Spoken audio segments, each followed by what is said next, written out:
First of all, let me thank NDTV and all of you present here for this great honor.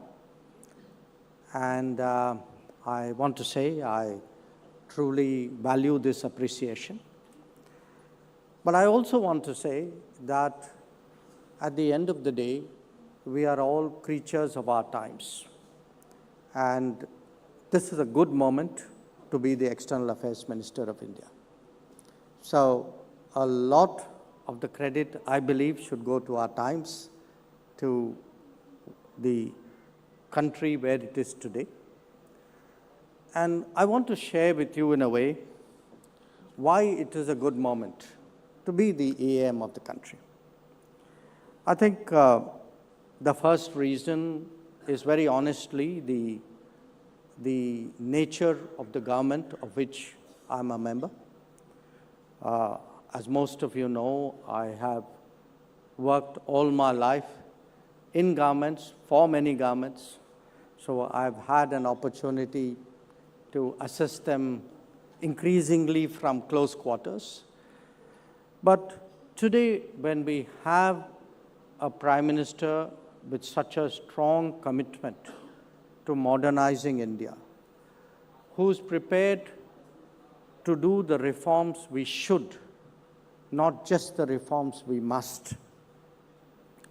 And where really in the government there is that degree of energy and that sense of purpose.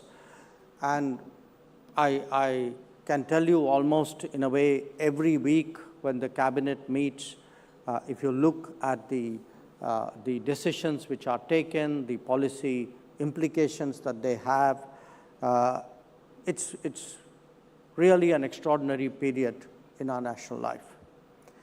And for me, it is a great privilege to participate in it because it is very much a team effort.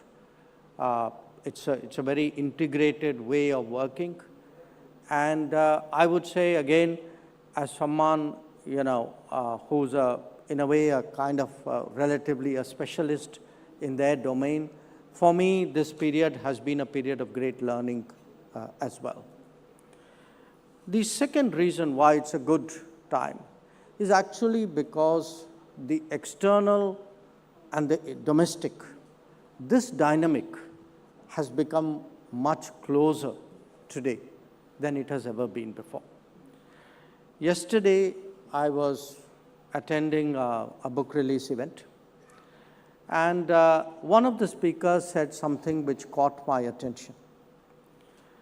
They said that when we started our economic reforms in 1992, 91, 92, we were a $250 billion economy with a trade of $40 billion. Today, we are a $4 trillion economy with a trade of $800 billion. So think about it. I'm throwing these numbers at you because it's a way of measuring how much more today we are dealing with the world, how much more the world matters to us, how much more we matter to the world. And this process, in many ways, I gave you a GDP and a trade number, but if you look at investments of Indians abroad, investments of foreigners in India, if you look at mobility, how many more of us travel abroad, how much more frequently we travel abroad, how many people work abroad, the fact that we have more than 1 million students abroad, the fact that we have 9 million people living and working in the Gulf, probably if you take, PIOs and NRIs, I think we are 33, 34 million people outside the country. So how much more today we are integrated with the world? But it's not just the physical integration. There's also today a connectedness. All of us, from the time we get up to the time we sleep, we pick up the phone, we look at the phone to see what's happening in the world. And the resulting awareness, the resulting sense of empathy or affinity or concern for something which is happening elsewhere, and understanding something happening somewhere can impact our lives. I think all of this today has actually profoundly changed the country, it has changed the society. And what it has done, in many ways, it has actually made foreign policy much more relevant to Indian society. So I could say in some ways, not as a personal testimonial, but as a description of the times today, that I have the privilege of being a foreign minister who can travel around India and find in the remotest parts of India an interest in foreign policy, which probably was not there even 5-10 years ago. A third reason is India itself. I think we are far more ambitious. We are far more aspirational. I came in at the tail end of my colleague Ashwini ji's remarks. And, some of what I heard him say, that itself should tell us really how much, what are the times that we live in. This is no longer an era where people are satisfied with the basics. This is not their expectation. This is not the limit of their expectation of the government anymore. That what in a way the digital public infrastructure has done, the implications it has had, not just for governance, for our ability to deliver benefits. That what he spoke about, the food and nutrition support, the health facilities we give, the houses we give, and these are the citizens' entitlements, except they were the citizens' dreams at one point of time. Today, they are the citizens' demands. In many ways, the citizens' achievements which they have in their hand. So, we are living in times where the quality of life is different, quality of jobs are different, quality of expectations are different. And if we look at our own conversations, we look at the national conversation, we are today talking increasingly seriously about Make in India, about being Atmanirbhar Bharat. We are aspiring to a Viksit Bharat. It's not an aspiration we would have had 5-10 years ago. Or, in fact, if one looks even at the achievements which give these aspirations credibility, this is today a kind of a can-do generation, a generation that has done the Chandrayaan, a generation which, was probably the most efficient producer and inventor of vaccines during COVID, which has produced its telecom technology. We talk of an India stack today, we talk of our own 5G technology. Or, as my colleague probably mentioned before I came in, a generation which today produces its own trains, Vande Bharat, of which we can be justifiably proud. Now, that's what's happening inside the country. But if you look outside the country, my particular responsibility, again, if you look in terms of our ambition and aspiration, we are charting our own way. We have today, in a way, we are a co-inventor of the Quad.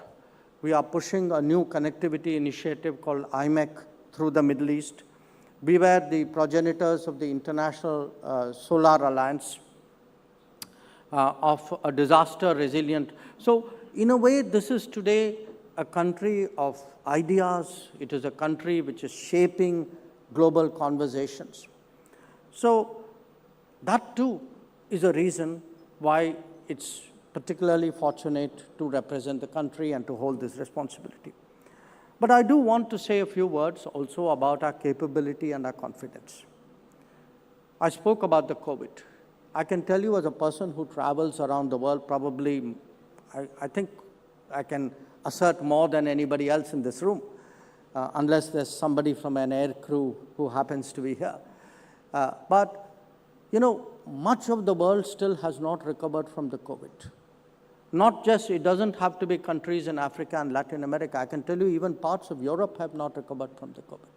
So if you look today at the bounce back, how we handled it, how we have recovered from it, or indeed of challenges like the one we had for 4.5 years, and to some extent we still do on our border with China, that the firmness, the determination, the fortitude with which we face that challenge. Or look at the way we are responding today to terrorism. that a country which let an incident, which let an attack as big as 26/11 actually pass unanswered, is today, sending a very clear message through strikes in Uri and Balakot. So whether it is a crisis or it may not be our crisis, it may be something for the world. One of our neighbors went through what was probably the deepest financial crisis in decades, which was Sri Lanka. And at the end of the day, more than the global institutions which were supposed to help that country, it was actually a neighbor like us who stepped forward of a scale of assistance which we ourselves would not have contemplated years ago. Or take the responsibility we shouldered just recently, the G20 responsibility.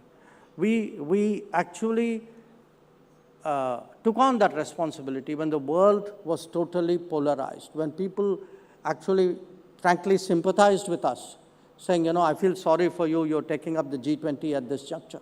Nobody expected us to pull it off, leave alone actually have achievements like bringing the African Union inside. So I do want to say today, yes, we are more aspirational, we are more ambitious, we are more capable, we are more, in a sense, confident.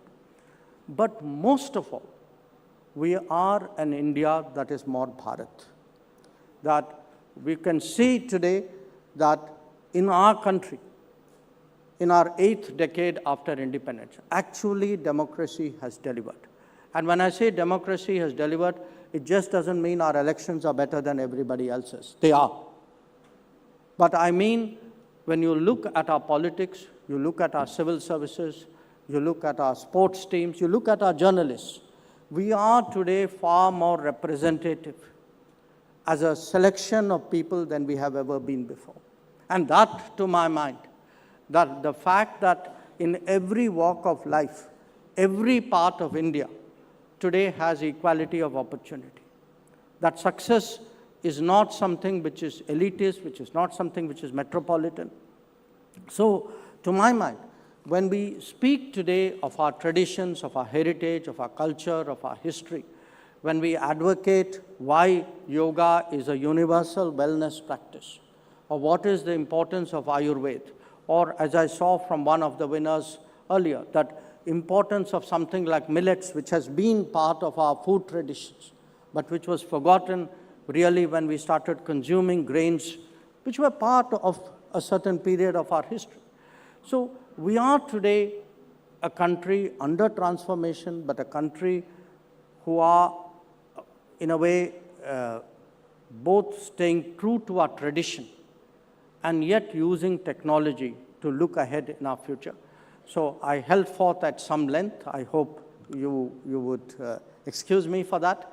But I do want to share with you today what a privilege it is today to be a face of this country abroad.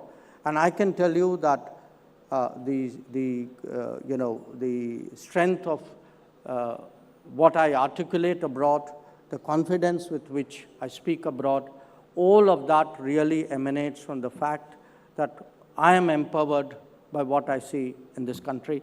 Once again, NDTV, thank you very much.